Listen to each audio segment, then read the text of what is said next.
আপনারা দেখছেন India super league point টেবিলটি আপডেট দেওয়া হয়েছে 12 ডিসেম্বর। পয়েন্ট টেবিলের 1 নম্বর পজিশনে আছে মোহনবাগান 10 ম্যাচ খেলে 23 পয়েন্টে।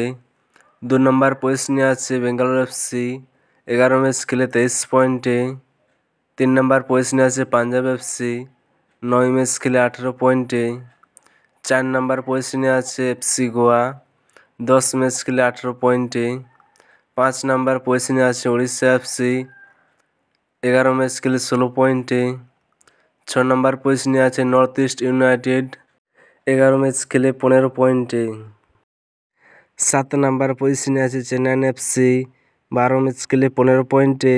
8 নম্বর পজিশনে আছে জামশেদপুর এফসি 9 ম্যাচ খেলে 15 পয়েন্টে। 9 নম্বর পজিশনে আছে মুম্বাই সিটি 10 ম্যাচ খেলে 14 পয়েন্টে। 10 নম্বর পজিশনে আছে কেরালা ব্লাস্টার 11 ম্যাচ খেলে 11 পয়েন্টে। 11 নম্বর পজিশনে আছে ইস্ট বেঙ্গল 9 ম্যাচ খেলে 7 পয়েন্টে। 12 নম্বর পজিশনে আছে হায়দ্রাবাদ এফসি 11 ম্যাচ খেলে 7 পয়েন্টে।